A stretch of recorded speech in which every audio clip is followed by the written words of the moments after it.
बेटा पढ़ना शुरू करें। अभी किसकी क्लास थी? नहीं, इससे पहले साइंस। अच्छा ठीक है। साइंस पढ़ रहे हो, ज्योग्राफी पढ़ रहे हो? साइंस चले, साइंस में बायो चल। अच्छा, चलो हम लोग कई दिनों से बातचीत कर रहे थे मॉडर्न इंडिया की, जिसे कहते हैं आधुनिक भारत का इतिहास। मैंने तुम्हें एक परिवार की कहानी सुनाई थी, बाप बेटे हैदर अली और टीपू। क्या ये पैदाइशी बहुत रईस आदमी थे क्या? इसकी तो एंट्री सैनिक के रूप में हुई थी, और सैनिक कहाँ का बना था? ये मैसूर का। फिर सैनिक से आगे बढ़ के ये क्या बना? सेनापति। और जब इसने देखा कि जिसका मैं सेनापति हूँ वो नालायक है, वो निकम्मा है, उसके बस की देश संभालना, एरिया संभालना नहीं है, बाद में बातें कर लेना। उसके बाद उन लोगों ने सैनिक सेनापति से फिर ये क्या बन गया? यहाँ का शासक। हैदर के आगे लिखा जाता है अली, और टीपू के आगे लिखा जाता है सुल्तान। ये अली और सुल्तान इशारा करते हैं कि ये मुस्लिम हैं, है ना? लेकिन टीपू सुल्तान ने बेटा हिंदू मंदिरों में भी दान दिया था। इस जमाने तक हिंदू मुस्लिम ठीक है लड़ते थे, लेकिन थे यहीं के, सगे की तरह लड़ते थे कि भैया सगे भी तो लड़ते हैं। बाहर के जो देश थे, जिनमें से सबसे हावी हुआ था BEIC, इसने इस लड़ाई का फ़ायदा उठाया। जैसे आपस में लड़ रहे थे, इसका फ़ायदा BEIC ने उठाया, गलत सलत इनको पाठ पढ़ाया। लेकिन ना तो हैदर इनकी बातों में आया और ना टीपू। पर इन दोनों के अलावा इनके आसपास एक तो ताकतवर थे मराठे, और एक हुआ करते थे निज़ाम। मराठों को फिर भी लालच था पैसे का। अगर मराठे को ध्यान से पढ़ें, जब मराठे पढ़ेंगे तो हम पढ़ेंगे बेटा शिवाजी। बस इसको मत पढ़ा अब आगे, अब मैं पढ़ा दूँ, मेरी सुन लो, इसको तू मत पढ़ा बेटा। तो मराठे जो थे, मराठों ने काम किया, और मराठों को अगर ध्यान से पढ़ेंगे ना, जब कभी पढ़ेंगे स्पेशल मराठे, तो हम शिवाजी का नाम पढ़ेंगे। शिवाजी के पिताजी थोड़े से कमज़ोर थे। इनकी माँ का नाम रखा जाता है, लिखा जाता है जीजाबाई, है ना? कहते हैं शिवाजी की पर्सनालिटी पे सबसे ज़्यादा प्रभाव इनकी माता जी का था, जीजाबाई। इनके पिता का नाम आप ज़्यादा नहीं पढ़ते, क्योंकि ये एक फैक्ट है कि उन्होंने अधीनता मान ली थी और वो नौकरी करने लग गए थे। मुस्लिम उस ज़माने के जो निज़ामों के एरिया का एक आदमी था इसके यहाँ। तब उनकी पत्नी से उनके फिर विचारधारा बदली, और उनकी पत्नी ने कहा कि भाई तुम ठीक है जो चाहो करो, लेकिन मेरे बेटे पे ये असर ना आए। मेरा बेटा हिंदुत्व का झंडा लेके आगे बढ़ेगा और किसी की गुलामी नहीं करेगा। तो उन्होंने फिर बहुत यंग एज में शिवाजी की शादी कर दी। शादी करने से क्या होता है, एक पीछे बैक हो जाती है आपके, भाई मेरे पीछे एक परिवार और खड़ा है। वहाँ से फिर शिवाजी ताकतवर बने, पर शिवाजी वाले गुण उनके बच्चों में उतने ज़्यादा नहीं आए। तो एक दो पीढ़ी बाद ही उनका सारा जो कामकाज था वो जो ये पेशवा थे, इन लोगों ने अपने अधिकार में कर लिया, और फिर पेशवा ही मेन लीडर बन गए महाराष्ट्र के, मराठों की बेल्ट के। निज़ामों की अगर बात करें तो निज़ाम पैसे वाले बहुत थे, बहुत पैसा था इनके पास। इनको कभी ये चिंता नहीं थी कि हमारे पैसे में दिक्कत आएगी। इनके बीच से वो एक सेनापति, सैनिक, सेनापति और राजा बन के जो भरा, नई टेरिटरी का मालिक, जिसको आप कह रहे हैं मैसूर। इसकी कहानी मैंने आपको 4 युद्धों के माध्यम से समझाई थी, आपको याद भी होगा। किताब से भी पढ़ लेंगे ताकि हमें दिक्कत ना आए। बताओ कितने युद्ध हुए थे ये? 4। इनके पिताजी किस में मारे गए? पहला हुआ था 1767 से 69, 80 से 84, 90 से 92 और 1799। बेटा मारा गया चौथे में, पिताजी मारे गए थे दूसरे। लेकिन पिताजी युद्ध में नहीं मरे, पिताजी घायल हुए, बीमार हुए, बाद में मरे। लेकिन बेटे की अगर बात करें तो वो युद्ध में ही मारा गया। पहले में पिताजी का पलड़ा भारी था, क्योंकि उनकी गुप्तचर व्यवस्था बड़ी तेज थी। बताया था मैंने 35 लाख एक को खिला दिया, और वो सब कौन सी संधि की थी? मद्रास। मद्रास किसका घर था? ब्रिटिशर्स का। कैसे? ब्रिटिशर्स ने यहाँ ज़मीन पट्टे पे लेके अपनी एक कोठी, एक व्यापारिक एरिया बना रखा था। उनके घर के अंदर घुस के हैदर अली ने दिखाया कि तुम कमज़ोर हो, मैं तुम्हारे घर के अंदर तक आ गया। सेकेंड हुआ था मंगलौर की संधि से। इसमें ना कोई हारा ना कोई जीता, 50-50 पर बातचीत पूरी हुई। थर्ड में ये हारे। कौन सी राजधानी? श्रीरंगपट्टनम। इसका मतलब है अब किसके घर में घुसा है अंग्रेज? टीपू सुल्तान। टीपू सुल्तान का घर था ना, 3 करोड़ रुपए और इसके 2 बेटों को नहीं पकड़ के ले गए थे। और चौथे में तो टारगेट ही था इसको मारना, जो कि जिसमें ये कामयाब भी हुए। इसका लेटर पकड़ा गया था ना मस्कट में, मैंने बताया था, जिसमें ये किससे मदद मांग रहा था, क्योंकि उस जमाने में उससे 10 साल पहले 1789 में फ्रांस के राजा मैंने बताए थे लुइस, इनकी कंपनी बनी थी लुइस 14th के टाइम पे, लेकिन जब ये क्रांति हुई तो लुइस 16th का टाइम था। और लुइस 16th के बाद यहाँ पे नेपोलियन का नाम सुना है तुम लोगों ने? नेपोलियन बोनापार्ट, जिसने बहुत बड़े इलाके पे राज किया, नेपोलियन ने कब्जा किया था। और वैसे तो वो बाद में बना था, लेकिन उसने कंट्रोल पहले से शुरू कर दिया। तो नेपोलियन से कांटेक्ट किया था। नेपोलियन भी यंग लड़का था, और हमारे यहाँ यंग कौन था? टीपू सुल्तान। तो दोनों ने आपस में बातचीत की और टीपू ने कहा भाई तुम मेरी मदद कर दो। नेपोलियन ने कहा ठीक है मदद कर दूँ, लेकिन वो सब होता उससे पहले फिर ये पकड़ा गया और इसको मार डाला गया। इसको ना किताब से भी पढ़ लो, क्योंकि ये कहानी अब तो ये तुम्हें याद आ गई, 3-4 बार पढ़ा दी सुना दी मैंने, लेकिन किताब से टिक मार्क करोगे तो घर पढ़ते रहना जब तक, फिर ये याद हो जाएगी। इसमें देखो ज़रा, सीधे हम मराठों की टॉपिक को कर लेते हैं। ये किताब मैं बीच बीच में से इसलिए पढ़ा रही हूँ ताकि तुम लोगों को बाद में सारी चीज़ें आसान दिखे। 37 पेज पर आओ, 36 पर इनफैक्ट। हेडिंग लिखी हुई है मैसूर। मैसूर, इसको मैसूरू भी बोल देते हैं, मैसूर, मैसूर या मैसूरू। ठीक है, देखो पहला पॉइंट, तालीकोटा का निर्णायक युद्ध हुआ था। ये तालीकोटा बेटा मध्यकाल का युद्ध था, तब तक अंग्रेज ज़्यादा नहीं आए थे। इसके अवशेषों पर जिन स्वतंत्र राज्यों का उदय हुआ, अंडरलाइन करना, मैसूर एक प्रमुख राज्य, बस इतना टिक कर लो, मैसूर एक प्रमुख राज्य था। नेक्स्ट लाइन में टिक करो, 18वीं सदी में मैसूर पर वाडियार वंश, ये एक परिवार था वाडियार, तो इनका राज था, वाडियार वंश इनका शासन था। इसमें टिक करो, इनका लास्ट शासक का नाम चिक्का कृष्णराज सेकंड। तो ये कमज़ोर था, ये ज़्यादा ताकतवर था नहीं। कौन सा वंश था ये? वाडियार। वाडियार के कई लड़कों ने राज किया, उसमें से चिक्का लास्ट था। एक पॉइंट छोड़ के अगला टिक करना, मैसूर इस समय मराठों और निज़ाम के बीच संघर्ष का कारण बना। बताओ मैसूर कहाँ था? तुम्हें मैंने लोकेशन समझा रखी है। ये क्या था? ये मराठे, और इधर क्या है? इनके बीच में जो हिस्सा है ये वाला, ये क्या कहलाता है? मैसूर। मराठे चाहेंगे हम मैसूर पे कब्जा कर लें, हमारी टेरिटरी बढ़ जाए, निज़ाम चाहेगा मैं, तो बीच का टारगेट बनाया कि कौन। लेकिन फिर यहाँ एक सेनापति बढ़िया हो गया, कौन? हैदर अली। उसने कहा मैं स्वतंत्र हूँ, तुम दोनों अपने अपने में रहो, मेरा इलाका है। हाँ बेटा, पैसा ज़्यादा हो तो भी तो आगे। अब चाइना के पास खूब पैसा है, रशिया के पास, अमेरिका, तो क्या वो आगे नहीं बढ़ रहे? अंबानी के पास खूब पैसा है, लेकिन वो तो और भी, उसको तो आग लगी हुई है कि और इकट्ठा कर लो अडानी को। ये ह्यूमन टेंडेंसी है, जितना है और बढ़ाना। हाथ नहीं फैला रहे, लेकिन लड़के कोई चीज़ छीनना। तो अभी रशिया ने यूक्रेन पे अटैक किया, तुम्हारे सामने की तो बात है। क्यों अटैक हुआ? क्योंकि यूक्रेन के पास बहुत ज़्यादा नेचुरल गैस के भंडार हैं, ये रिसोर्स है। नेचुरल गैस एक बेसिक नीड बन गई, सीएनजी जिसको तुम कहते हो। तो रशिया के पास सीएनजी के जितने भंडार हैं, उसका पेट नहीं भर रहा, जबकि कितना बड़ा है, दुनिया में सबसे बड़ा एरिया रशिया के पास है, एरिया में नंबर 1 है वो। लेकिन उसको लगा कि भैया मुझसे पड़ोसी देश मेरे पास है यूक्रेन। और पता है उसका क्या दावा है, क्यों अटैक किया? तो कहता पहले भी तो ये हमारा ही पार्ट था, जब हम क्या थे, यूएसएसआर में से ही तो निकला है यूक्रेन। और ये अपना Russia, Uzbekistan, Kyrgyzstan, Kazakhstan, Belarus, Minsk, ये सब किस में से निकले? यूएसएसआर। इसमें सबसे ताकतवर कौन है? रशिया। और यूरोप में बड़ी ताकत था यूक्रेन। दोनों का हिस्सा लगता था। इसने अपनी प्रॉपर्टी जहां तक थी उसके आगे यूक्रेन पे कब्जा करने की कोशिश की, ताकि इसके नेचुरल गैस के भंडार मुझे मिल जाए। ऐसा नहीं कि ये कोई भूखा मरता है, रशिया तो बहुत ताकतवर कंट्री है ना, आप जानते हैं, बहुत पावरफुल है, लेकिन फिर भी और बढ़ाना, ये ना एक नीति होती है जिसे कहते हैं साम्राज्यवाद की नीति। इसमें हर देश को ये आग लगी रहती है कि और ज़्यादा और ज़्यादा।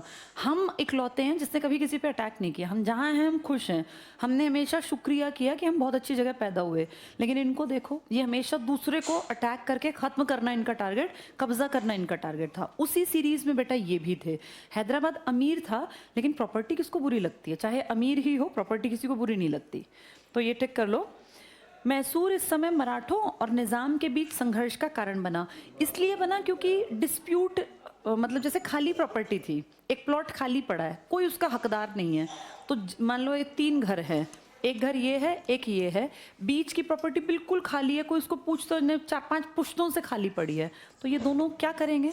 दोनों की कोशिश करेंगे हम कब्जा कर लें।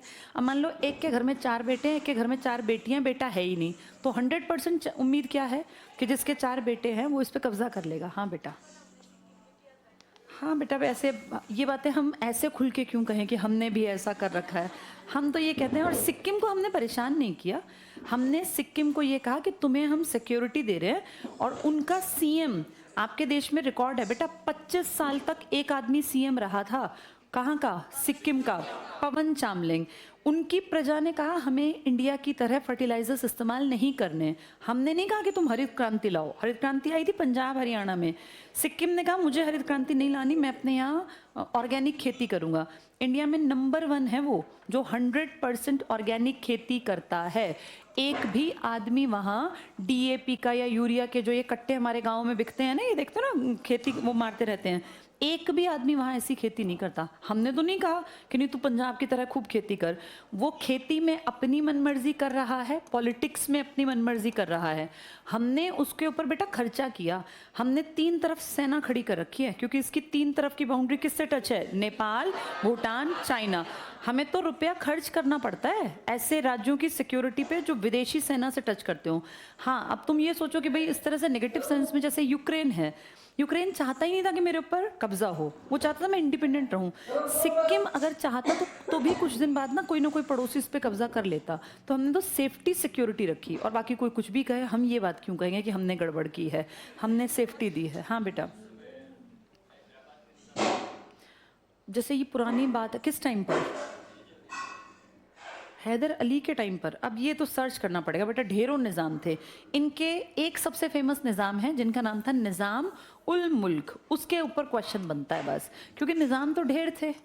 निज़ाम उल मुल्क, ये मैं आपको पढ़ा दूंगी, अब दोबारा इसका नाम फिर से आएगा। 1724 में, इसी को चिन किलिच खां कहते हैं बेटा, चिन किलिच खान।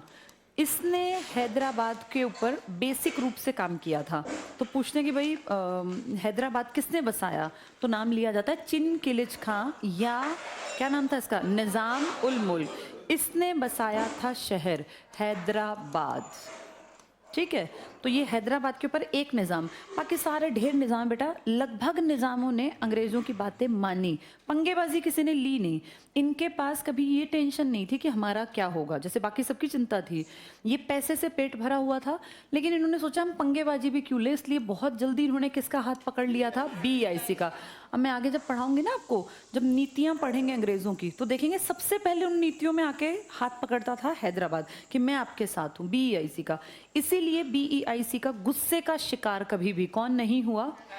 हैदराबाद पे कभी BEIC ने गुस्सा नहीं निकाला। गुस्सा निकालने से वो बर्बाद कर देते थे। इनकी कोई बर्बादी नहीं हुई, ये हमेशा से बढ़ते गए, ग्रोथ करते गए। तो एक निज़ाम काम का है, निज़ाम उल मुल्क, जिसने ये बसाया था 1724 में। अभी यहाँ मत लिखना, आगे उसकी कहानी दोबारा से आएगी, जब इंडिपेंडेंट राज्य पढ़ेंगे तब इसको अलग से पढ़ेंगे। अभी टारगेट पढ़ेंगे 2 बाप बेटे, हैदर अली और टीपू सुल्तान।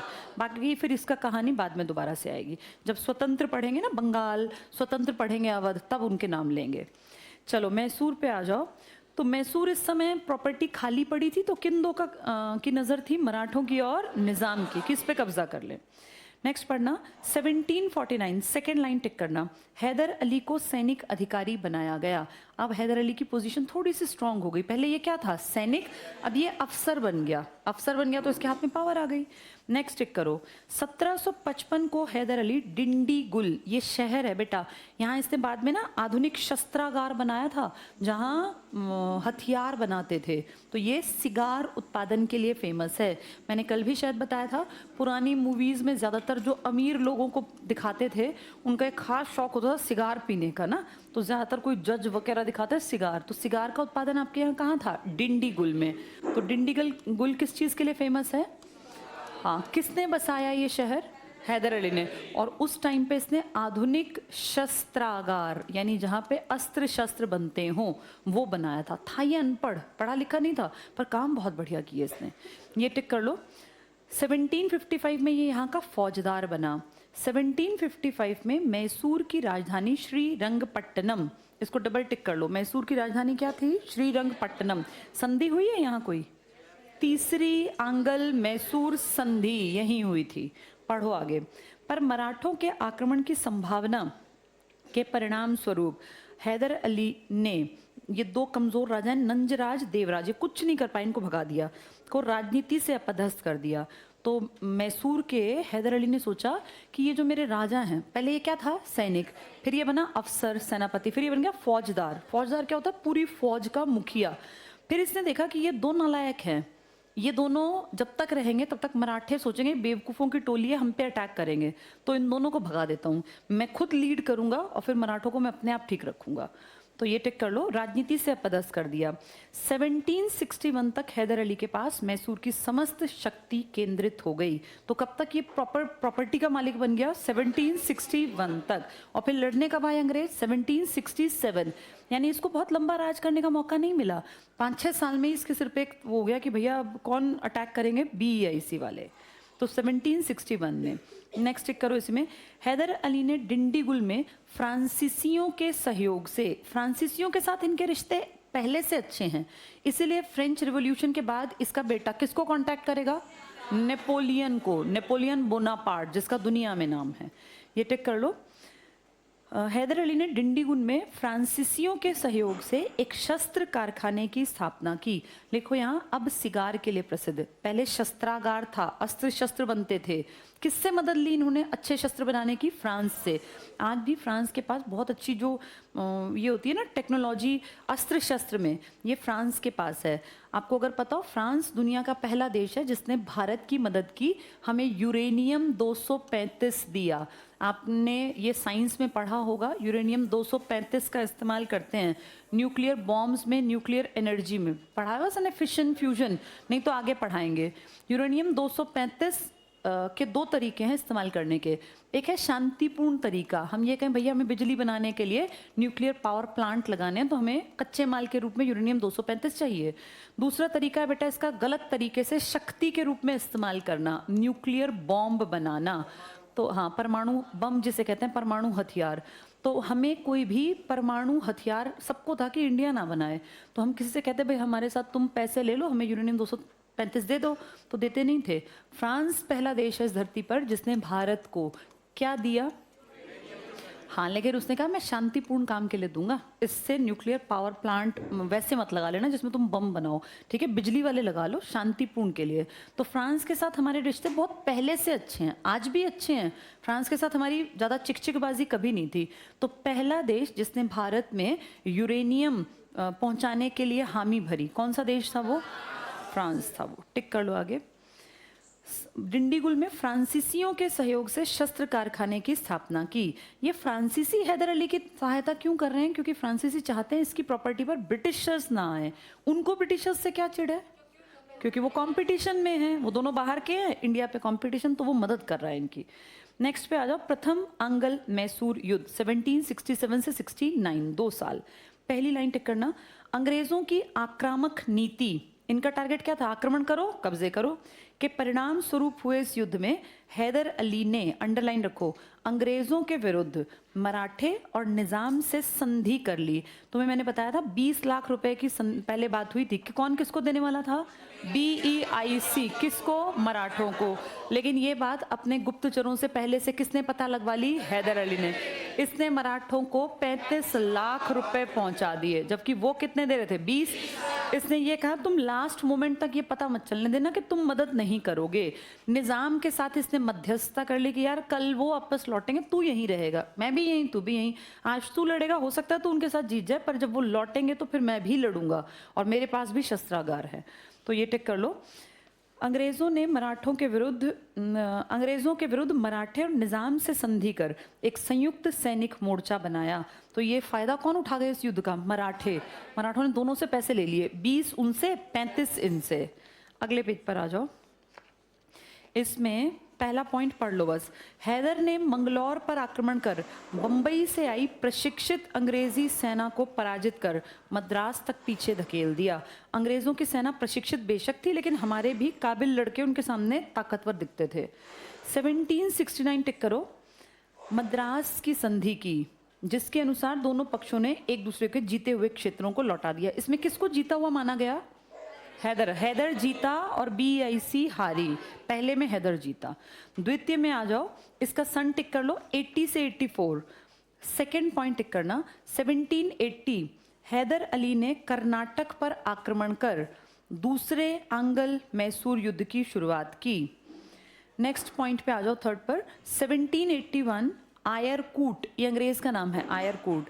पेट्रोनोवा, इसको पोर्टोनोवा भी कहते हैं, पेट्रोनोवा का युद्ध हुआ, जगह का नाम है। हैदर को पराजित किया, लेकिन इसका कोई तात्कालिक लाभ अंग्रेजों को नहीं मिला। 1782 टिक कर लो, लास्ट लाइन में हैदर अली की मृत्यु। नेक्स्ट पॉइंट, हैदर की मृत्यु के बाद उसका बेटा टीपू सुल्तान, इसने युद्ध जारी रखा। चौथी लास्ट पॉइंट टिक करना 1784 दोनों पक्षों में मंगलौर की संधि संपन्न हो गई, जिसके तहत दोनों पक्षों ने एक दूसरे के जीते हुए प्रदेश वापस 50-50 था, ना अंग्रेज जीते ना टीपू जीता। लेकिन ये टीपू की हार का रास्ता शुरू हो गया। पहले में कौन जीता था? हैदर। तो अंग्रेज थोड़ा देखो 10-12 साल का गैप लिया ना। पहला युद्ध कब हुआ था? 67 में, और फिर युद्ध कब हुआ है? 80 में। इसका मतलब कहीं ना कहीं वो डर तो काम करता रहा ना इनका। ये मैंने युद्ध अभी लिखे थे शायद 1767, और दूसरा कब हुआ? 80 में। ये देखो इतना बड़ा गैप तो आया। ये हैदर अली की ताकत थी जो ये गैप अंग्रेज सोच के कि भाई जल्दी अटैक ना करे। लेकिन अगले को देखना जरा तुम, कब आ गया वो? 84 में खत्म हुआ, तो 6 साल बाद दोबारा आ गए। इसका मतलब हिम्मत बढ़ गई थी ना। और फिर ये 92 में खत्म हुआ, मारने आ गए अगले 6 साल में। इसका मतलब दबदबा टीपू सुल्तान से ज्यादा किसका था? हैदर का। तभी वो 10-11 साल का बीच का ब्रेक रहा। चलो आगे पढ़ो। तो 50-50 में हुआ दूसरा युद्ध। टीपू सुल्तान को डिटेल से पढ़ते हैं। 1782 से 1799। 82 में कौन सा युद्ध चल रहा था जब ये राजा बना? दूसरा। पिताजी की मौत के कारण बीच में इसको काम संभालना पड़ा। पहला टिक करो लाइन। 1782 में अपने पिता हैदर अली की मृत्यु के बाद टीपू मैसूर की गद्दी पर बैठा। राजनीतिक दूरदर्शिता में अपने पिता हैदर के समकक्ष था, लेकिन लक ज्यादा अच्छा था हैदर का इनसे ज्यादा। ये जल्दी जल्दी पकड़े गए। नेक्स्ट पढ़ना, वो एक पढ़ा लिखा, टिक कर लो, पिताजी अनपढ़ थे, पढ़ा लिखा योग्य शासक था। अरबी, फारसी, उर्दू, कन्नड़ इन भाषाओं का ज्ञाता। और इसी लाइन में टिक करना आगे, नई मुद्रा चलाई इसने, नई मापतौल की इकाई और नवीन संवत। ये सब चीजें दिखाती हैं कि आप समझदार हैं, पढ़े लिखे हैं। नया संवत, नई मुद्रा, सब कुछ नया किया इसने। नेक्स्ट टिक करना, टीपू ने सुल्तान की उपाधि धारण की, इसलिए इसका पूरा नाम क्या पढ़ते हैं हम? टीपू सुल्तान। इसके पिता ने सुल्तान की उपाधि धारण नहीं की। इसके पिता कहाँ से उठे थे? सैनिक।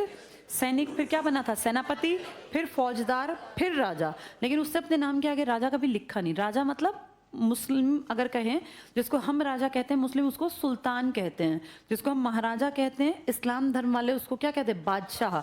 बराबरी के रैंक हैं ये। हिंदुओं के कभी सुल्तान नहीं थे, हिंदुओं के राजा, और जो इस्लाम वाले थे इनके सुल्तान। हमारा राजा का राज्य होता था, सुल्तान की सल्तनत होती थी। ये उर्दू, फारसी, अरबी वाले शब्द हैं। हमारे पुराने महाराजा, इनके बड़े बड़े लोगों को बादशाह। अकबर को कभी भी महाराजा अकबर नहीं कहते थे, बादशाह अकबर कहते थे। लेकिन हमारे पुराने, जैसे हमारे विक्रमादित्य वगैरह, हमने बादशाह थोड़ी ना कहा, हमने क्या कहा? महाराजा। तो हमारे राजा इनके सुल्तान, हमारे महाराजा इनके बादशाह। अब जो सुल्तान है वो टीपू ने अपने नाम के आगे लगाया, इसके पिता ने अपने नाम के आगे सुल्तान नहीं लगाया। चाहे उन्होंने राज किया, लेकिन सुल्तान टीपू था। इसने सिक्के चलवाए, राजाओं के सिक्के चलते थे, इसने चलवाए। ये टिक कर लो।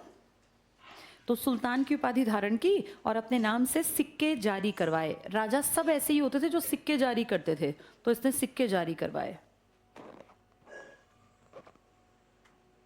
चलो नेक्स्ट टिक करना, टीपू द्वारा जारी सिक्कों पर हिंदू देवी देवताओं के चित्र। सुल्तान तो मुस्लिम होते हैं, इसका मतलब ये प्रजा के प्रति कैसा था? काइंड हार्टेड था। इसने ज्यादा कलेश नहीं किया कि हिंदुओं को मारे। हिंदू देवी देवताओं के चित्र और हिंदू संवत की आकृतियां अंकित थी, यानी हिंदू मुस्लिम एकता का भी उदाहरण दिया बाप बेटे ने। नेक्स्ट पढ़ना, टीपू सुल्तान ने श्रृंगेरी, एक जगह थी, इसकी जगत गुरु, फोन को बेटा ऑफ कर लो, ये टिक कर लो, श्रृंगेरी के जगत गुरु शंकराचार्य के सम्मान में, बस अब बातचीत बंद, और टिक करो, मंदिरों की मरम्मत हेतु धन दान दिया। मंदिर क्यों इंपॉर्टेंट है? क्योंकि खुद ये क्या है? मुसलमान। दो टॉपिक बताए जिससे तुम्हें पता चला कि इसने हिंदू मुसलमानों की एकता पे काम किया। पहला क्या बताया? इसने सिक्कों पर हिंदू देवी देवता, और दूसरा हमारे एक मंदिर के लिए इसने दान दिया। इन दोनों से दिखाई देता है कि ये कट्टर मुसलमान नहीं था। ये टिक कर लो। जगत गुरु शंकराचार्य के सम्मान में मंदिरों की मरम्मत हेतु धन दान। यहाँ लिख लो, क्या लिखोगे यहाँ? हिंदू मुस्लिम एकता। ये 2 पॉइंट इस चीज़ का कहीं ना कहीं एश्योरिटी देते हैं कि भैया तुम ये नहीं कह सकते कि ये मुस्लिम था तो हिंदुओं के प्रति अच्छा नहीं था। नेक्स्ट टिक करना। टीपू प्रथम भारतीय शासक था जिसने अपनी प्रशासनिक व्यवस्था में पाश्चात्य क्या होता है? वेस्टर्न कल्चर, पाश्चात्य प्रशासनिक व्यवस्था का मिश्रण किया। इसको डबल टिक कर लो। यहाँ लिख लो फ्रांस, क्योंकि फ्रांस से इसका कांटेक्ट था तो इसलिए इसने वेस्टर्न चीज़ें अच्छी सीखी। उनके जैसे अस्त्र शस्त्र बनाने, उनके साथ व्यापार करना, सब चीज़ों पे काम किया। नेक्स्ट टिक करो। फ्रांसीसी क्रांति से प्रभावित टीपू ने श्रीरंगपट्टनम, क्या है ये श्रीरंगपट्टनम? राजधानी में जैकोबिन क्लब की स्थापना की। जैकोबिन क्लब पता है क्या था? हाँ, फ्रांस में गरीबों का, किसानों का, मजदूरों का, बहुत निचले तबके के लोगों का एक ग्रुप था, उसका नाम था जैकोबिन क्लब। यहाँ लिख लो, गरीब लोगों का सहायता समूह था ये एक। इसमें सब कोई जैसे जूते बनाने वाला, कोई कपड़े सिलने वाला, जिनके पास बहुत पैसे नहीं थे उनका क्लब था, और ये फ्रांस में बना था। हाँ बेटा, रॉबस्पियरे। हाँ, ये उसमें एक कमी थी बेटा। जैसे इसमें लुइस का जो परिवार था ना, बर्बन फैमिली, इसके प्रति सबके मन में एक नेगेटिविटी थी कि भाई ये इतने पैसे खर्च करते हैं, ऐश मारते हैं, हम भूखे मर रहे हैं। तो लुइस 16 के प्रति सब इकट्ठे हो गए, सब निचले तबके के लोग इकट्ठे हो गए। उन्होंने अपना हेड बना लिया रॉबस्पियरे नाम के आदमी को। लेकिन रॉबस्पियरे के पास जब पावर आई ना, तो पावर ने उसको अंधा कर दिया। उसने कहा सिर्फ मैं ही ठीक हूँ और मेरे अलावा कोई कुछ भी बोलेगा वो ठीक नहीं है। और उस टाइम पर एक जैसे यातना देने के लिए, किसी को परेशान करने के लिए या मारने के लिए, एक वो बनाया गया था गुलेटेनॉइड, एक वर्ड है एनसीईआरटी में। उसमें क्या करते थे, डॉक्टर गुलेटाइन करके एक आदमी था, उसने बनाया था। उसमें एक आदमी को लिटा देते अगर कोई रॉबस्पियरे के खिलाफ बोलता। सोचो, सब गरीबों ने मिलकर अपना मसीहा बनाया रॉबस्पियरे को, लेकिन रॉबस्पियरे इतना अजीब निकला बाद में कि उसने कहा जो मेरे खिलाफ बोलेगा इनमें से अब उसको मैं नहीं छोड़ूंगा। तो कोई भी रॉबस्पियरे के खिलाफ बोलता तो उसको एक लकड़ी का फट्टा होता था, उस फट्टे पे लिटा के हाथ और पैर बांध देते तो आदमी हिल नहीं पाएगा।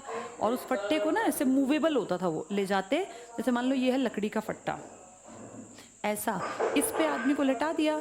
यहाँ पे एक ऐसे ना स्टैंड सा खड़ा होता था और उसके ऊपर ऐसे शार्प सा, जैसे हमारे यहाँ आरी वगैरह होती है ना काटने के लिए, ऐसे उसके ऊपर ब्लेड लगा होता था। तो जो आदमी गड़बड़ करता, जो उसके खिलाफ बोलता, गड़बड़ नहीं करता, ये कहता भाई ये गलत कर रहा है, तो उसी को पकड़ते, देशद्रोही कह के इस फट्टे पे लटा के उसके हाथ पैर बांध दिए, वो हिल नहीं सकता। ये फट्टा मूवेबल है, चलते चलते चलते पहुंचा और यहाँ पे ना एक ऐसा स्टैंड होता था जिसमें उसकी गर्दन अटक जाती थी यहाँ पे, और फिर ऊपर से ब्लेड आके गिरता, उसकी गर्दन कट जाती। तो ऐसा वो खुलेआम करता था ताकि मेरे खिलाफ कोई बोल ना पाए। लेकिन ऐसे बर्बर लोग कितने दिन चलेंगे बेटा? बाद में लोगों ने इसको फिर एक दिन इसी को ऐसे ही पकड़ के मार डाला, लास्ट में इसी को ऐसे मार दिया। और फिर वहाँ पे नेपोलियन का राज आया, नेपोलियन ने फिर वहाँ राज शुरू किया। नेपोलियन ने 8-10 सालों में बहुत चीज़ें बदली। फिर बाद में नेपोलियन का डर आसपास के देशों में फैला, जिसके चलते फिर नेपोलियन भी युद्ध में, जैसे युद्ध किए इसने, हारता गया और बाद में फिर वो पुरानी बर्बन फैमिली को लाए, लेकिन वो कुछ कर नहीं पाई। तो इस तरीके से फ्रांस में अंदर ही अंदर गृह युद्ध छिड़ा था, बहुत बुरा हाल हुआ था। तो ये जैकोबिन क्लब के मेंबर बने थे। ये पिताजी तो मर गए थे लेकिन बेटे ने पूरा साथ दिया फ्रांस के उस जैकोबिन क्लब का। तो ये टिक कर लो, जैकोबिन क्लब की स्थापना की और उसका सदस्य बना। अपनी राजधानी में फ्रांस और मैसूर की मैत्री का प्रतीक लगाया स्वतंत्रता का वृक्ष। ये ट्रेंड था, फ्रांस का जो दोस्त बनता ना, वहाँ एक पेड़ सा ले जाते थे ये, और वहाँ पेड़ था, मतलब पूरा बड़ा पेड़, और ले जाके उसको वहाँ सिटी के बीच में लगाते थे। तो इसे बोलते थे स्वतंत्रता का वृक्ष। ये टिक कर लो, स्वतंत्रता का वृक्ष। ये फ्रेंच रिवॉल्यूशन के टाइम की घटनाएं हैं सारी जो इसने यहाँ की हैं। नेक्स्ट पढ़ो, टीपू सुल्तान ने अपने समकालीन विदेशी राज्यों से मैत्री संबंध बनाए। ये टिक कर लो, विदेशियों से अच्छी दोस्ती इसने निभाई।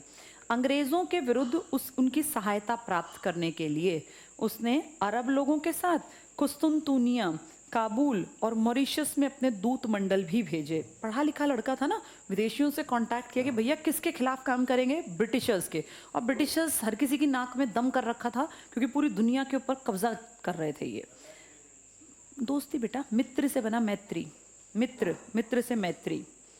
नेक्स्ट पढ़ना, टीपू ने 1796 में एक नौसेना बोर्ड का गठन। नौसेना क्या होती है? नेवी। क्या अकबर का नेवी पे कंट्रोल था? इन मुगलों ने नेवी पे कभी काम ही नहीं किया, इसने काम किया। पढ़ा लिखा लड़का था ना, इसने नेवी पे काम किया। ये टिक करो, नौसेना बोर्ड का गठन कर मंगलौर और में पोत निर्माण घाट, मेन मंगलौर, डॉक यार्ड, इसमें ये बड़े बड़े जहाज बनवाता था बेटा। इसके पिताजी ने किस चीज का कारखाना लगवाया था? शस्त्र का। कहाँ लगवाया था? डिंडीगुल में। बेटे को शस्त्र तो बने बनाए मिल गए, बेटे ने शस्त्र से आगे बढ़ के जहाजों पे काम करवाया। कहाँ पर? मंगलौर में। डॉक यार्ड, जहाँ जहाज बनते हैं, आते हैं, खड़े होते हैं, डॉक यार्ड। ये टिक कर लो, स्थापित किए। देशी और अंतरदेशीय व्यापार को बढ़ावा। इन जहाजों में क्या करेगा? सामान आएगा जाएगा तो व्यापार, व्यापार बढ़ेगा तो मुनाफा बढ़ेगा, पैसे बढ़ेंगे तो एरिया बढ़ सकता है, सेना बढ़ सकती है। इसीलिए व्यापार को बढ़ावा देने के उद्देश्य से, नेक्स्ट लाइन में टिक करना, व्यापारिक केंद्र बना दिए इसने मस्कट में। यहाँ लिख लो लेटर पकड़ा गया, इस मस्कट में ही इसका लेटर पकड़ा गया था ये, ठीक है। और इसके अलावा जद्दाह, टिक कर लो, और अदन, इसने जगह जगह अपने कॉन्टैक्ट स्थापित किए। चलो अगले पेज पर आ जाओ, एक पॉइंट छोड़ के अगला पॉइंट टिक करना। साम्राज्यवादी लेखक, बताओ ये बातें किसको अखरती होंगी जो ये काम कर रहा है, किसको बुरी लगेंगी? ब्रिटिशर्स को। कौन सी कंपनी को? BEIC। ये लगातार विदेशियों के साथ कांटेक्ट में है, पहले तो यही बुरा लगेगा। फिर किस देश के साथ मैत्री निभा रहा है? अपनी फ्रांस। और नए नए अड्डे कहाँ बनाता जा रहा है? मस्कट में, अदन में, है ना, इस तरह के एरियाज में। तो BEIC सोचेगा कि अगर हमने इसको ज़्यादा खुली छूट दे दी तो फिर ये इन सबको लेके हमारे खिलाफ आ जाएगा, इसलिए वो टारगेट करेंगे इसका मर्डर करवा दो, कुछ भी करके बहाना मिल जाएगा। 1799 में अटैक करेंगे और इस अटैक में टारगेट रखेंगे इसको मारना। चलो अगला पॉइंट टिक करो। ये साम्राज्यवादी लेखकों ने टीपू को सीधा साधा दैत्य कहकर संबोधित किया। यानी BEIC का कहना था कि ये राक्षस है, तुम लोग पहचान नहीं रहे हो, हम शरीफ हैं और ये टीपू सुल्तान राक्षस है, ऐसा BEIC कहती थी। अगला टिक करना, तृतीय आंग्ल मैसूर युद्ध। अब इसकी हार शुरू हो जाएगी। 1790 से 92 अंग्रेजों ने तृतीय आंग्ल मैसूर युद्ध का कारण टीपू द्वारा अंग्रेजों के विरुद्ध फ्रांसीसियों से समझौता करना बताया। क्या झूठ मारा इन अंग्रेजों ने कि ये किसके साथ बातचीत कर रहा है? फ्रांसीसी, हमारे खिलाफ, इसलिए हम इस पर अटैक कर रहे हैं। अगला पॉइंट देखो, पीछे टिक करना, अंग्रेजों ने मराठों और निजाम के साथ मिलकर टीपू को हरा दिया। इसके पिताजी के ऊपर भी तो सेम कंडीशन आई थी। कौन कौन लोग आए थे? मराठे और निजाम। लेकिन इसके पिता अनपढ़ होते हुए चालाक थे। उन्होंने क्या किया था? मराठों को पैसे खिला दिए और निजामों को समझा दिया। कहीं ना कहीं ये पढ़ा लिखा था लेकिन कमज़ोर साबित हुआ, क्योंकि इसके ऊपर इसके पड़ोसी भी अटैक करने आ गए। तो 3 इकट्ठे हो गए। कौन कौन? BEIC, मराठे और निज़ाम। ये नहीं संभाल पाया, इसलिए वो घुसते घुसते इसकी राजधानी के अंदर आए और कितने करोड़ रुपए? 3 करोड़, और इसके बेटों को ले गए। ये कितनी बेइज्जती है। आसपास के लोग भी तो हंसे होंगे ना कि राजा अपने बेटों को नहीं संभाल पाया, हमारी रक्षा क्या करेगा। उससे एक फेथ खत्म होता है बेटा। ये टिक कर लो, निज़ाम ने मिलकर। तो देखो अपने पिता से कहीं ना कहीं कमज़ोर साबित होता है यहाँ पे आके कि पिता ने तो सब कुछ संभाल लिया, ये नहीं संभाल पाया। मार्च 1792 में टीपू और अंग्रेज़ों के बीच, अंडरलाइन करो, श्रीरंगपट्टनम की संधि। ये राजधानी किसकी है? मैसूर। पहली वाली में इनके पिताजी उनके घर घुसे थे। उनका घर कहाँ था? मद्रास में ना, किला बना रखा था। वहाँ जाके उनको पीट के उनके घर में लिखित में लाए कि आगे से तुम मेरे ऊपर अटैक नहीं करोगे। सेकंड 50-50 में संपन्न हुआ। कहाँ हुई संधि? मंगलौर। तीसरी में वो इसके घर में आ गए, इसकी राजधानी में। चौथी में इसको मार डाला। तो ये टिक कर लो, श्रीरंगपट्टनम। ये राजधानी थी, लिख लो यहाँ, राजधानी टीपू। टीपू की राजधानी है ये, मैसूर की राजधानी। तो श्रीरंगपट्टनम की संधि हुई, जिसके अनुसार टीपू ने अपना आधा राज्य और 3 करोड़ रुपए युद्ध हर जाने के रूप में अंग्रेजों को दिए। अब तुम सोचो, इसकी प्रॉपर्टी भी गई। कितना राज्य दे दिया? आधा। प्रॉपर्टी से ही तो कमाई होती है बेटा। टैक्स प्रॉपर्टी में से तो आएगा ना, जिसकी प्रॉपर्टी बड़ी होगी उसके पास टैक्स ज्यादा। तो अब इसकी प्रॉपर्टी पहले से आधी रह गई तो टैक्स कम हो गया। उस आधी में से भी कितने करोड़ रुपए देने हैं? 3 करोड़। और जब वो नहीं दे पाया तो इसके बेटे भी गए। ये पूरे एरिया में एक हंसी का पात्र था कि भाई इनके घर में घुस के इनके बेटों को ले गए, रुपए ले गए, इनकी आधी प्रॉपर्टी ले गए। तो जो पिता का बनाया नाम था वो कहीं ना कहीं गड़बड़ में आया। ये टिक कर लो। अंग्रेजों को दिए और युद्ध हर्जाना चुकाने तक टीपू के पुत्रों को अंग्रेजों के पास रखा गया। किसी राजा के बेटे अंग्रेजों के पास रखने का मतलब वो राजा कमजोर है। नेक्स्ट पढ़ना, चतुर्थ आंग्ल मैसूर युद्ध 1799। इस युद्ध में टीपू ने नेपोलियन से सहायता लेने का प्रयास किया। कौन नेपोलियन? फ्रांस में नेपोलियन बोनापार्ट इससे। और अंग्रेजों ने निजाम और मराठे, अंग्रेजों के पास तो ये दो मोहरे बढ़िया थे कि मैसूर पे आक्रमण करना है तो इंडियन आक्रमण कर लेंगे। कौन कौन? मराठे और निजाम, दोनों घेर लेंगे, इस तरफ पानी है। तो ये टिक कर लो। निजाम और मराठों से युद्ध में प्राप्त लाभ को 3 बराबर भागों में बांटने की शर्त पर गठबंधन किया। अंग्रेज क्या बोले कि भैया इस बार इसको मार डालेंगे, इसकी जो प्रॉपर्टी है इसके 3 हिस्से करेंगे, एक हिस्सा मराठों का, एक निजाम तुम्हारा और एक हिस्सा मेरा। तो वो अपने लालच में सारे इकट्ठे होके फिर आ गए। इसका मतलब इसके पिताजी इतने होशियार थे कि उन तीनों को कभी इकट्ठे नहीं होने दिया, लेकिन पिताजी के मरते ही वो तीनों इकट्ठे हो गए, BIC, मराठे और निजाम। और चौथे में तो कंफर्म था कि मारना है, तो इसकी प्रॉपर्टी का बंटवारा कितने हिस्सों में कर लिया? 3 में। पढ़ो आगे। 3 बराबर भागों में बांटने की शर्त पर गठबंधन। चतुर्थ आंग्ल मैसूर युद्ध में अंग्रेजी सेना जिसका हेड था वेलेजली, ये इंपॉर्टेंट है बेटा, वेलेजली, 1799 को टीपू को पराजित कर मार दिया। इसके साथ ही मैसूर की स्वतंत्रता का इतिहास उसके द्वारा अंग्रेजों के विरुद्ध संघर्ष के गौरवशाली अध्याय का समापन हो गया। इससे इनकी हिस्ट्री खत्म हो गई, फिर ये अंग्रेजी राज बन गया। नेक्स्ट पढ़ना, अंग्रेजों ने मैसूर की गद्दी पर फिर से, अब 3 हिस्से बट गए ना मैसूर के। सोचो आधी प्रॉपर्टी तो तीसरे युद्ध में पहले ही अंग्रेजों ने ले ली, उसके बाद जो बची आधी थी इसके 3 पार्ट कर दिए, तो इसका मतलब छोटी प्रॉपर्टी मिली। अब उस पे देखो क्या किया, मैसूर की गद्दी पर फिर से आडियार वंश के एक बालक कृष्ण राय को बैठा दिया। याद है पहले भी आडियार था वो, लेकिन वो कुछ कर नहीं पाया था।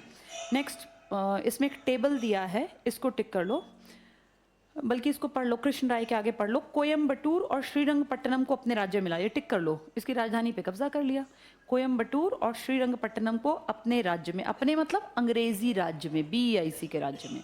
अब नीचे एक टेबल है छोटा सा, रटोगे तो फंस जाओगे, तुमने समझ लिया तो तुम्हें कोई दिक्कत आनी नहीं है। देखो इसमें सबसे पहले तो नंबरिंग है, पहला, दूसरा, तीसरा, चौथा युद्ध। फिर ईयर्स दिए हैं, 1767 से 69, 80 से 84, ये थोड़ा गलत छपा है ना तीसरा, देखो जरा क्या छपा है, 82 से 99, छपना क्या था 90 से 92, इसको ठीक कर लो, ऐसी टाइपिंग मिस्टेक हो जाती है बहुत बार। 1790 से 92, तीसरे युद्ध में थोड़ी गड़बड़ छप गई है, 1790 से 92, और चौथा टिक करो 1799। अब इसकी संधियों पे नजर डालो, लास्ट पॉइंट, बीच वाला भी छोड़ देना। पहली मद्रास की संधि कौन जीता था?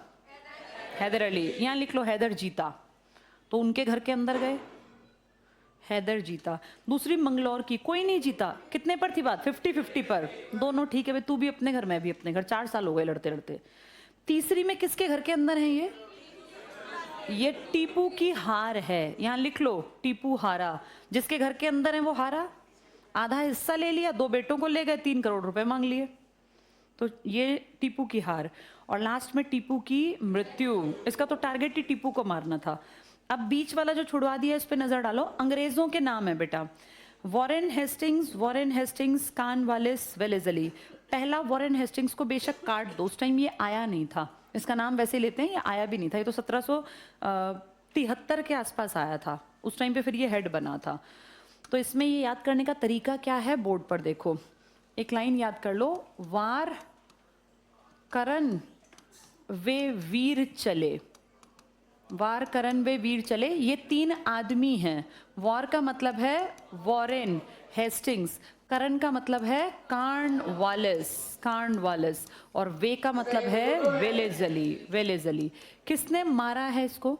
वेलेजली ने, चौथे में मरा है ना ये, और किसके टाइम पे इसके पिताजी मारे गए हैं? Warren Hastings. तो वार करण, वे, ये तीन हैं। वॉरेन हेस्टिंग्स, करण मतलब कॉर्नवालिस और वे का मतलब वेलेज़ली। यहाँ लिख लो दूसरे तीसरे चौथे के पास वार, करण, वे, फिर याद आ जाएगा।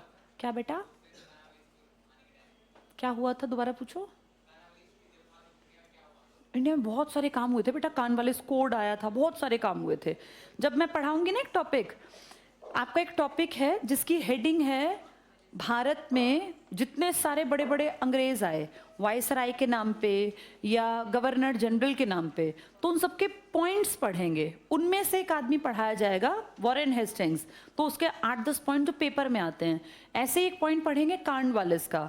इसका बेटा एक बहुत इंपॉर्टेंट, अब इसने पूछ लिया तो बताती हूँ, वैसे ये अलग टॉपिक है, तब सारा पढ़ाऊंगी। कॉर्नवालिस ने कोड दिया था, जिसे कहते हैं कॉर्नवालिस कोड। इसने स्थायी बंदोबस्त पे काम किया था। जो हमारा टैक्सेशन सिस्टम है ना, और जो हमारी पुलिस की व्यवस्था है, उसमें बहुत बड़ा योगदान किस आदमी का था? कॉर्नवालिस। जैसे पढ़ने का ना एक तरीका होता है बेटा, एक तो होता है सब कुछ मिला के अजीब सा पढ़ना जो खिचड़ी पक जाए, एक होता है एक टॉपिक पे कमांड बनाना। अब जैसे तुमसे कोई पूछे आंगल मैसूर, तो तुम्हें कुछ भी टेंशन नहीं होगी अगर तुमने ये कहानी ढंग से सुन ली। लेकिन अगर मैं इसको कॉर्नवालिस के साथ जोड़ दूंगी यहाँ, तो फिर तुम्हारे दिमाग में खिचड़ी पक जाएगी। इन सबको पढ़ाऊंगी मैं डिटेल से। वेलेज़ली का बहुत बड़ा योगदान है, कॉर्नवालिस का, वॉरेन हेस्टिंग्स का, बहुत लोगों का। लेकिन उसको एक टॉपिक के तहत पढ़ोगे तो तुम्हें याद रहेगा। अब जैसे यहाँ मैं चाहती तो इससे पहले 38 पेज है ये, मैंने 36 पेज थोड़ी ना पढ़ाए तुम्हें, मैंने बीच बीच में से कहानी पढ़ाई, क्योंकि मुझे पता है कि चीज़ कैसे दिमाग में बैठेगी। अब मुझे इतना क्लियर है कि तुमसे अगर कोई इन 4 युद्धों पे क्वेश्चन पूछेगा तो तुम फंसोगे नहीं। मैं भी सिर्फ इतना बता रही हूँ कि 3 नाम सुन लो बस, वार, करण, वे। बहुत सारे काम करेगा वॉरेन हेस्टिंग्स आपके देश में, बहुत सारे। और कॉर्नवालिस का तो पुलिस का सारा व्यवस्था, जिसको कहते हैं कॉर्नवालिस कोड, वो इसी की देन है। लेकिन यहाँ नहीं पढ़ना, यहाँ सिर्फ 3 नाम याद रखो, वॉरेन हेस्टिंग्स, कॉर्नवालिस, वेलेज़ली। वेलेज़ली ने तो बहुत ज़्यादा काम किया अपनी कंपनी के लिए, हमारा भरपूर नुकसान किया है वेलेज़ली ने, लेकिन किस फॉर्म में वो आगे पढ़ेंगे। ठीक है, तो हमें 4 युद्ध, टेबल पूरा दिमाग में रखो, 1767 से 69, 80 से 84, 90 से 92, 99। पहले वाले का अंग्रेज उतना इंपॉर्टेंट नहीं है क्योंकि उसका योगदान नहीं था। ये 3 इंडिया में योगदान देंगे। कौन कौन है ये? Warren Hastings, Cornwallis, Wellesley. तो चौथे में जब वो मारा गया तब कौन था? वेलेज़ली। और जब इसके पिताजी मारे गए तब वॉरेन हेस्टिंग्स। तीनों बहुत बड़े आदमी हैं, बहुत सारा काम करेंगे, पर यहाँ इस टॉपिक को हमने खत्म कर देना है। इतना आ गया समझ में? ठीक है, अगली हेडिंग देखो, लिखिए वॉरेन हेस्टिंग्स और कॉर्नवालिस के युद्ध। लेकिन हम ये नहीं पढ़ेंगे, क्योंकि ये हम तब पढ़ेंगे जब हम इन सबको सिस्टम से पढ़ेंगे कि पहले कौन आया, किसने क्या किया और उनका टाइम पीरियड क्या था। अब हमारा टारगेट था मैसूर युद्ध को क्लियर करना, जो मुझे उम्मीद है तुम्हें आ गया होगा। ठीक है, अब तुम निकालो इसका सेकेंड टॉपिक। फर्स्ट बेटा जहां खत्म होता है वहां सेकंड देख लो। उत्तर मुगल होंगे शायद, हाँ 15 पेज पर है। देखो, मैंने तुम्हें कई बार बताया कि मुगल बहुत ताकतवर थे और एक फॉर्मूले से तुमने उनको जाना, फॉर्मूला था भाजसा। कल शायद हमने अकबर तक की बात भी की थी, है ना? ये यहाँ नहीं पढ़ना, ये मध्यकाल है, इसलिए मैंने मोटी मोटी बातें बताई। डिटेल पढ़ेंगे जब मध्यकाल, जैसे ये आधुनिक काल की किताब है ना, ऐसी मध्यकाल की किताब है, उसका ये बहुत इंपॉर्टेंट टॉपिक है, कई दिन लगेंगे। लेकिन उस बैकग्राउंड को थोड़ा थोड़ा कहानियों से बता रही हूँ, क्योंकि इन सब का असर अब तक है, इनके काम काज का, व्यवस्था का। हमने इनके बारे में बातचीत कर ली थी कल। बाबर ने कितने साल यहाँ पे काम किया? 4 साल में प्रॉपर्टी बना के अपने बेटे को दे गया। हुमायूं की सबसे बड़ी राजनीतिक गलती, प्रॉपर्टी का बंटवारा। 10 साल कलेश में बीते, 15 साल विदेश में बीते, वापस आया वो चोगा पहन के सीढ़ियों से लुढ़क के और मर गया। इसका बेटा कौन? अकबर। पैदा हुआ 1542 में, क्योंकि बाप का खुद ही नहीं ठौर ठिकाना था, अनपढ़ रह गया। उस टाइम का टाइम अच्छा नहीं था। बाद में 13 साल 8-9 महीने का था तो गद्दी मिल गई, पिताजी मर गए थे। गद्दी पे 4 साल काम किया संरक्षण में। कौन था वो आदमी? बैरम खां। फिर 2 साल साल काम किया पेटीकोट साम्राज्य। समझ में आया कि किसी और के ऊपर डिपेंड रहना ठीक नहीं है, काम अपने आप से सीखना पड़ेगा। अब काम सीखने के लिए ज्ञान चाहिए, नॉलेज चाहिए। नॉलेज पढ़ने का तो समय बीत गया, क्योंकि 18, 20, 25 साल का आदमी कैसे पढ़े। तो फिर क्या किया था इसने, इबादत खाना बनवाया। बताया था मैंने, वो एक बीच में पत्थर आज भी है, वो दोनों तरफ, वहां कोई हिंदू, कोई मुस्लिम, कोई ईसाई, कोई सिख बैठते और बहस करते। फिर बाद में इसने देखा कि यार इनकी बहस खत्म नहीं होगी, इसने मजहर की घोषणा कर दी कि मेरी बात ही अंतिम है। उसके बाद फिर इसने जब तक राज किया, जब तक जिंदा रहा राज किया। जब ये मरा तो इसका बेटा राजा बन गया। कौन था वो? हाँ, ये राजा मैं तुम्हें वैसे कह रही हूँ, ये बादशाह थे, बहुत बड़ी प्रॉपर्टी के मालिक। इन 3 को मैंने कल बता दिया, शॉर्ट में इनको भी जान लो, क्योंकि इनसे फिर अगले ये जुड़ेंगे जो ये तुम पढ़ोगे। तो जो ये आदमी है जहांगीर, ये इसको ना बनी बनाई बहुत बड़ी प्रॉपर्टी मिल गई, क्योंकि सबसे ज्यादा अब तक जितने 3 पढ़े इनमें ये तो टिका ही नहीं, ये भी विदेश रहा। इसको टाइम मिला बेटा लंबा। इन्होंने 1556 में पानीपत के दूसरे युद्ध के बाद से ही, बस कुछ महीने बाद ही इनके पास प्रॉपर्टी। 56 से जब तक ये जिंदा रहे तब तक इन्होंने राज किया। अगर ध्यान से देखो तो सोचो कितने साल हो गए, 50 से बस 6 साल तो बीते, 44 वो और वो, लगभग 50 साल राज कर गया। कौन? अकबर। मोदी जी को 10 साल हुए हैं कुर्सी पर। सोचो ऐसे ही तो लगते होंगे ना, जैसे हमें आज दिखता है पीएम है पावरफुल, ऐसे तब राजा महाराजा बादशाह लगते होंगे। 50 साल राज करने का मतलब है, मोदी जी अगर आज बैठे हैं, अभी 10 हुए हैं, ऐसे ऐसे 40 साल और बिताएं तो कितना लंबा, ऐसे इसने बिताया।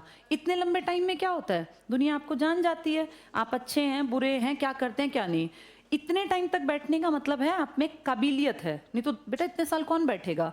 और एक बड़ी बात यह है कि इसके बेटों ने इसको मारा नहीं तो ये ट्रेंड था, अगर बाप कमजोर हो ना तो बेटा बाप को खत्म करके अपने आप राजगद्दी हासिल कर लेता था। जब ये मरे तो जहांगीर राजा बन गया। जहांगीर राजा बना तो जहांगीर के कुछ भाइयों ने विद्रोह किया, इसके बेटों ने, कई इसके बेटों ने विद्रोह कर दिया, क्योंकि उनको लगता था कि जहांगीर ने हमारी माँ को वो स्थिति नहीं दी जो हमारी माँ को मिलनी चाहिए थी। एक्चुअल में हुआ क्या था, अकबर थोड़ा सा समझदार था।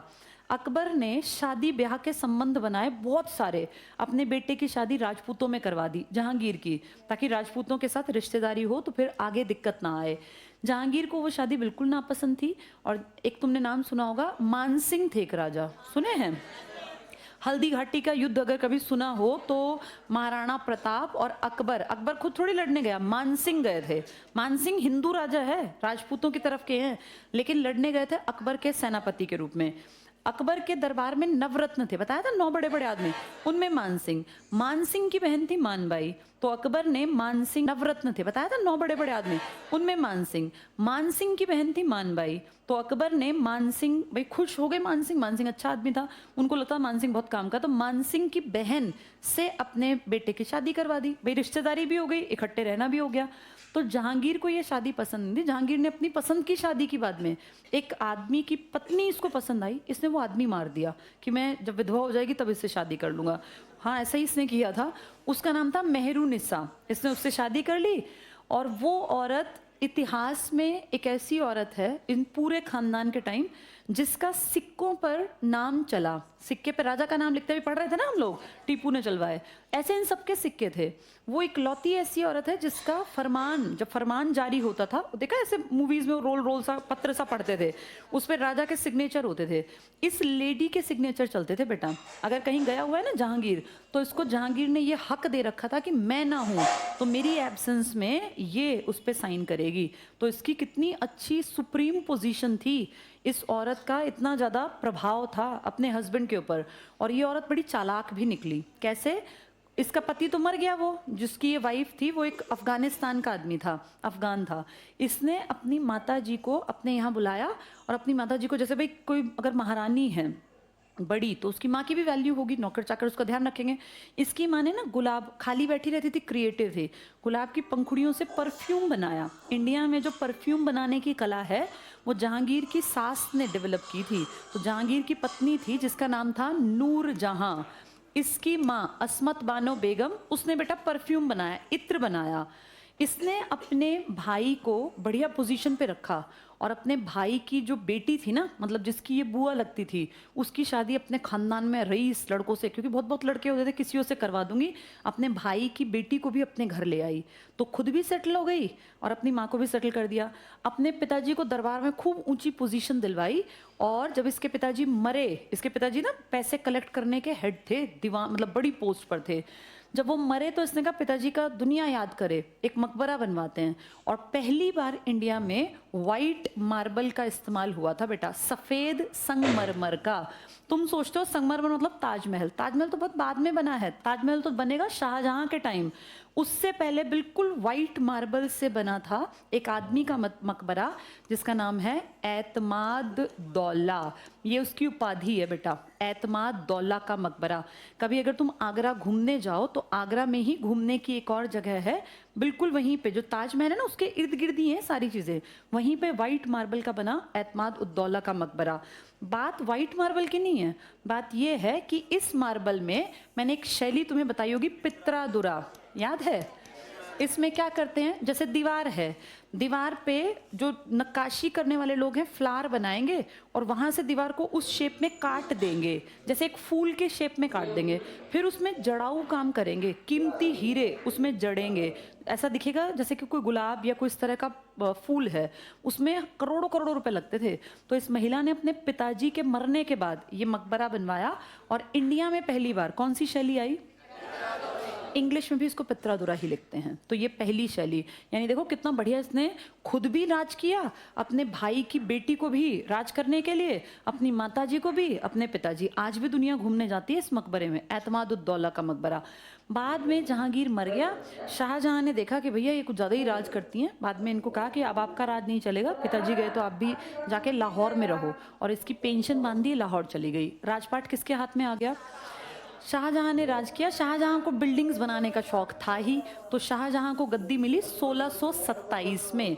जैसे ये कब मरा था अकबर? 5 में, ये 27 में, तो इसने तो कम ही राज किया है ना। अकबर तो लंबा नहीं राज कर गया। फिर अकबर को गद्दी मिली जब अकबर बच्चा था, 14 साल का। इसको गद्दी मिली जब अकबर मर गया, तब तक ये भी बुजुर्ग हो गया। इसको गद्दी मिली 1600, ये 27 में मरा, तो 27 से लेके 1658 तक ये मरा नहीं था। ये सब मरे थे, ये मरा नहीं था। मैंने आपको एक दिन कहानी बताई थी कि इसने, औरंगजेब शैतानी प्रकृति का था, उसको कहा तू दक्कन में चला जा। अपनी प्रॉपर्टी को इसने अपने बेटों में ऐसे बांट दिया कि तू दक्कन का काम संभाल। किसको भेजा? औरंगजेब को। और एक लड़के को गुजरात साइड दे दिया, एक को बंगाल, और एक को अपने पास रखा दारा। दारा पढ़ा लिखा था, इसका प्यारा बेटा था। लेकिन औरंगजेब को जब खबर मिली है, बीमार हुआ कि पिताजी मर गए, तो औरंगजेब ने सोचा प्रॉपर्टी मेरे हाथ से ना जाए, इसको लेके और फिर अपनी फौज लेके पहुंच गया। वहां ये युद्ध लड़ा, सामूगढ़ की लड़ाई, धर्मत की लड़ाई और देवराई की लड़ाई। भाई को तो इसने मरवा दिया, पिताजी को नहीं मरवाया क्योंकि पिताजी बुढ़े हो गए, अब क्या करेंगे। पर पिताजी को लेके, और जो उसने बहुत बड़ा अपना ताजमहल बनवाया था, इसके बिल्कुल यहाँ एक नदी बहती है, यहाँ पे इसके परदादा का यानी अकबर का बनवाया हुआ आगरा का किला था। यहाँ इसको कैद कर दिया अपने पिताजी को एक जगह।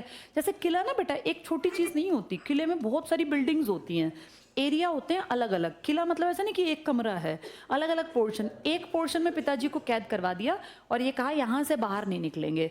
तो ये बुर्ज कहलाता है, बुर्ज। यहाँ से फिर पिताजी को यहाँ पे पूरा ताजमहल दिखता था। तो इसके पिताजी बिना मरे ही राजगद्दी से हटे थे। किसके पिताजी? इसने हटाए थे बेसिकली। और फिर इसको शक था कि मेरे लड़के ऐसा ना कर दें, तो देखो जब तक मरा नहीं, अपने लड़कों को इसने काम भी नहीं सीखने दिया। इसीलिए इसके बाद वाले जितने राजा हैं उनके नाम के आगे लिखा जाता है उत्तर मुगल।